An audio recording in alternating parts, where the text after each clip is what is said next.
இனி பாடுகளை பத்தி நம்ம பார்க்க போறோம். பாடுகளை பத்தி பார்க்கும்போது ஏசாயா 53:4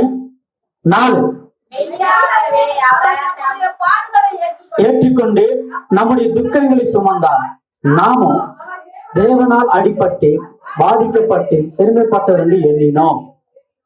மெய்யாகவே அவர் நம்முடைய பாடுகளை ஏற்றுக்கொண்டார். அல்லேலூயா. எதை ஏற்றுக்கொண்டார்? நம்முடைய பாடுகளை அவர் ஏற்றுக்கொண்டார். யாரெல்லாம் விசுவாசிக்கிறீங்க? அப்போ நமக்கு வருகிற பாடுகளை அவர் ஏற்றுக்கொண்டதுனால நமக்கு இந்த பூமியில பாடுகள் இல்லை. எது இல்லை?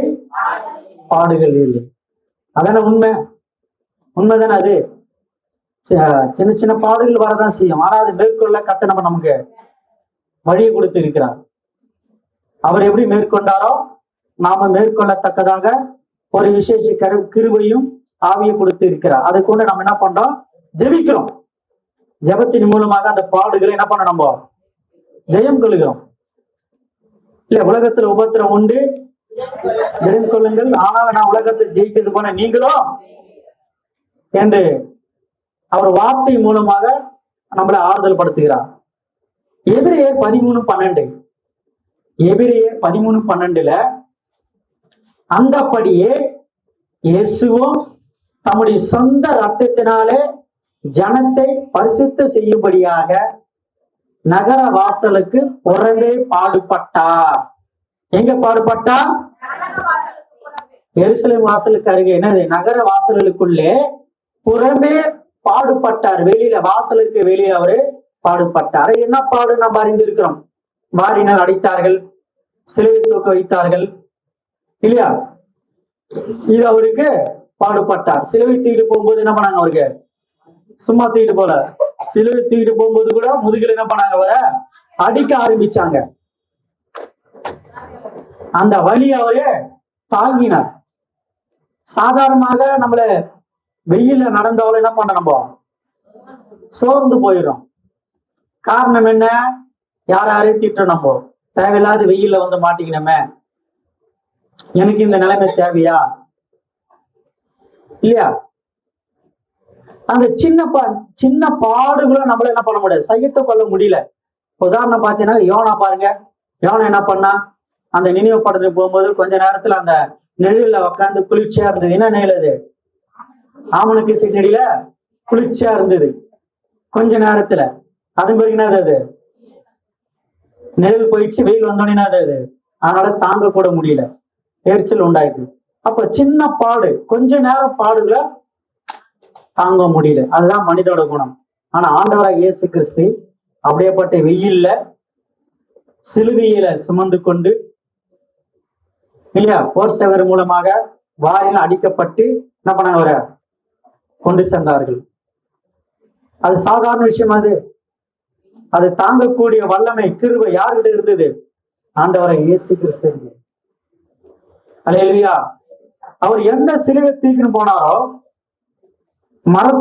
மரத்தினால் ஆன அந்த சிலுவைக்கு அவ்வளோ மகிமை, அவ்வளோ கனம் கொடுக்குறாங்க ஜனங்க, இல்லையா? அவரு மறந்துடுறாங்க.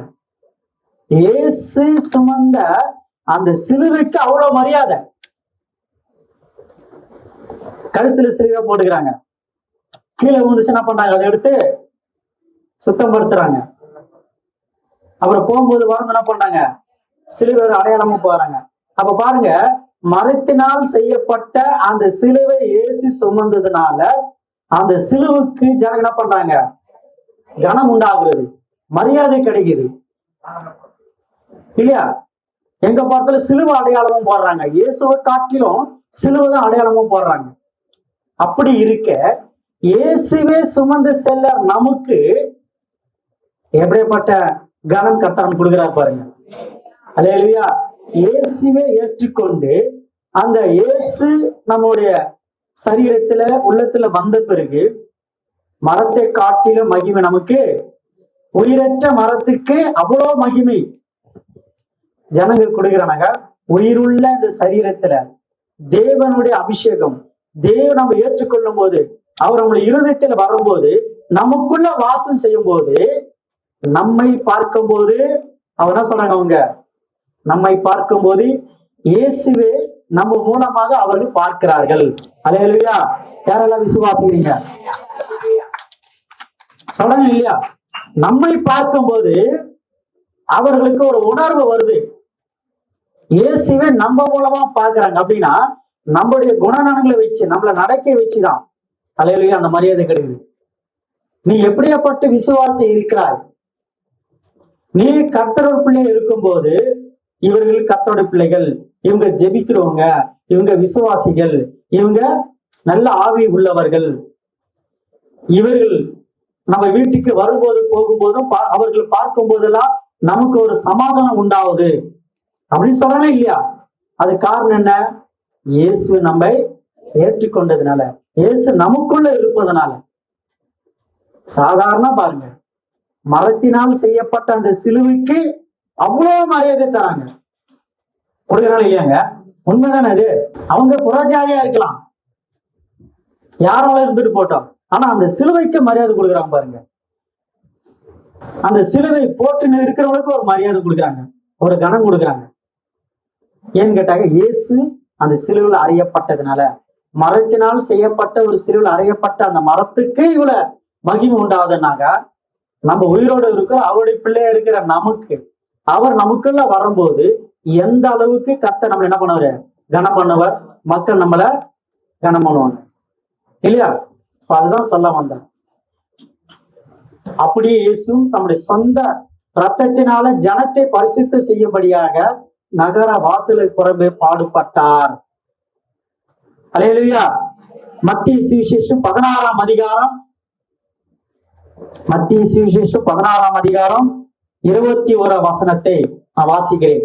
அது முதல் இயேசு தாம் எருசலேமுக்கு போய் மூப்பராலும் பிரதான ஆசாரியாலும் வேத பாரகராலும் பல பாடுகள் பட்டு கொலை உண்டு 3ஆம் நாளில் எழுந்திருக்க வேண்டும் என்பதை தம்முடைய சீசர்களுக்கு சொல்ல தொடங்கினார்.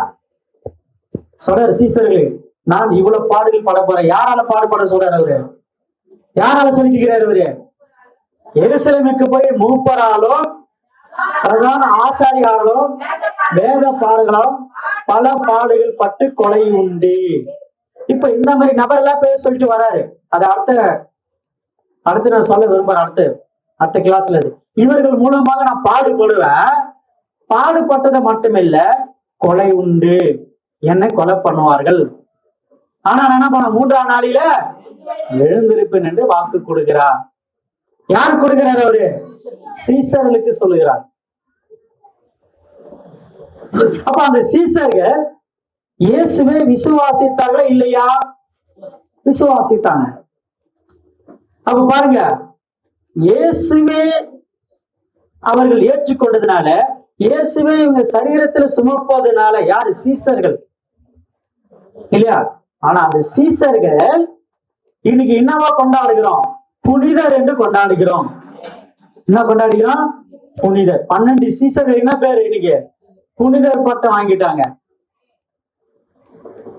Send Peter's, saint Noah, Thoma, அப்புறம் saint Paul's, Joseph, saint George, இவங்க எல்லாம் புனிதரெல்லாம் மாறினாங்க. எப்போ? இயேசுவே இவங்க சரீரத்துல ஏற்றுக்கொண்டதுனாலதான், உள்ளத்துல ஏற்றுக்கொண்டதுனாலதான். அல்லேலூயா. பாருங்க, நம்முடைய வாழ்க்கையில அப்படிதான். இயேசு முற்றிலுமாக முழுமையாக நம்ம ஏற்றுக்கொள்ளும் போது நம்முடைய பாடுகளை அவர் ஏற்றுக்கொண்டார், அவர் சுமந்தார் அப்படி நம்ம விசுவாசிக்கும் போது, அப்ப நமக்குன்னு இந்த பூமியில ஒரு தனி கனம் உண்டாகும், தனி மரியாதை உண்டாகும், வரலாற்று உண்டாகும். அல்லேலூயா. இப்படியாப்பட்ட விசுவாசிகள் பூமியில் இருந்தார்கள் சொல்லி இல்லையா? இயேசு உடைய அன்பு, இயேசுடைய குணநலங்கள் இவங்களுக்குள்ள வந்தது. அப்ப பவுல் என்ன பண்ணாப்ல? பவுல் பாடுபட்டார்கள். பவுல் சொல்லாப்ல, கண்ணுல நீ என்ன உதைக்கிறது, நீ யாருன்னு தெரியலங்க, என்னை உதைக்கிறது உனக்கு கடினமா இருக்கு. அப்ப யாரும் கேட்கும்போது, நான் தான் இயேசுனே, என்னுடைய மக்களை நீ என்ன பண்ண, நீ அவ்வளவு பாடுபட்ட. கண்ணுல செவில் வந்து என்ன பண்றாங்க, யாருக்கு அனுப்புறாரு? அனேனி. அனேனி என்ன சொல்றாரு? இந்த மனிதனுக்கான எப்படி அப்ப ஆண்டவர் சொல்றார், பவுலுக்கு சொல்றார் ஆண்டவர், அவனும் அந்த பாடுகள் படுவான், அனுபவிப்பான் இல்லையா? அப்ப பவுலுக்கு கடைசி வரைக்கும் பாடுகள் இருந்தது. அது அவனுக்கு சாத்தான் கொட்டுகிற முள்ளாக இருந்தது என்று அதை ஏற்றுக்கொள்கிறான். இப்ப பாடுகள் மனிதர்கள் கிடையாது, பாடுகள் இல்லாத சீசர்களே கிடையாது. இயேசுக்கென்று ஊழியம் பண்ணங்க அத்தனை பேர்களும் பாடுகள் மூலமாக தான் பரலோகத்தை சேர்ந்து அடைந்தார்கள். ஆனா அத்தனை பேருக்கு காத்த என்ன பண்ணாரு? ஒரு பேரு கொடுத்தாரு, புனிதர் பேரு கொடுத்தார். அப்படின்னா என்ன அர்த்தம்? என்னை ஏற்றுக்கொள்கிறவன் பிதாவை ஏற்றுக்கொள்ளுகிறவன் என்னை ஏற்றுக்கொள்ளுகிறான், என்னை ஏற்றுக்கொள்ளுகிறவன் பிதாவை ஏற்றுக்கொள்ளுகிறான். ஆனா இயேசுவை ஏற்றுக்கொள்ள ஒவ்வொரு சீசரும் ஒவ்வொரு மனிதனும் அவனுக்கு என்ன உண்டாவது? கனம் உண்டாவது. அப்ப பாருங்க, இயேசு எங்கெங்கெல்லாம் வாழ்ந்தாலும் எந்த இடத்துல இருந்தாலும் அந்த இடம் புனிதமா மாறிடுச்சு. மார்க்கு 8ஆம் அதிகாரம் 31. அல்லாமலும் மனுஷகுமாரன் பல பாடுகள் பட்டு மூப்பராலும் பிரதான ஆசாரியாலும் வேத பாரகராலும் ஆகாதவன் என்று தள்ளப்பட்டு கொல்லப்பட்டு 3 நாளைக்கு பின்பு உயிர் தெழுந்திருக்க வேண்டியது என்று அவர்களுக்கெல்லாம் போதிக்க தொடங்கினார். என்ன தொடங்கினார்? பாடுகளை பத்தி சொன்னாரு. இயேசு பட்ட பாடுகள் எவ்வளவு பெரிது பாருங்க. அல்லேலூயா. பாருங்க, அதுதான் சொல்ல வந்த, இயேசு பாடுகள், நம்முடைய பாடுகளை சுமந்தார். அதே போல அவர் ஏற்றுக்கொண்டவர்கள் யாரோ அத்தனை பேர்கள் பாடுகள் உண்டு. அதை மேற்கொண்டே வெளியே வரும்போது அதன் பிறகு நமக்கு கிடைக்கிற அந்த மகிமை, அந்த ஆசீர்வாதம் சாதாரண விஷயம் கிடையாது. அல்லேலூயா. யாராலையும். ஆமா. அப்ப நம்முடைய பாடுகள் அவர் சுமந்தார். எங்க சுமந்தார்? சிலுவையில் சுமந்தார். ரோமர் 8:18. ஆதலால் இக்காலத்து பாடுகள் இனி நம்மிடத்தில் வெளிப்படும் மகிமைக்கு ஒப்பிடத்தக்கவைகள் அல்லவென்று எண்ணுகிறேன். இப்ப இருக்கிற பாடெல்லாம் சாதாரண பாடுகள் என்றாரு. அப்பதான் இந்த இப்ப இருக்கிற பாடுகள்லாம் சும்மா ஒண்ணுமே கிடையாது. அவரு காலத்துல, இயேசு வாழ்ந்த காலத்துல பாத்தீங்கன்னா அவருக்கே அந்த போராட்டம் பாருங்க, சும்மா எல்லாம் கிடையாது. அவருக்கே அவருடைய எதிர்ப்பு. சில இடங்கள் அவரே காணாம போயிடுறாரு. சில இடத்துல அவருக்கு ஆபத்து என்ன பண்றாரு? அவரே காணாம போயிடுறாரு. ரோமர் 8:18. ஆதலால் இக்காலத்து பாடுகள் இனி நம்மிடத்தில் வெளிப்படும் மகிமைக்கு ஒப்பிடத்தக்கவைகள் அல்லவென்று எண்ணுகிறேன். இப்ப இருக்கிற பாடுகள்லாம் ஒப்பிடக்கூடாது.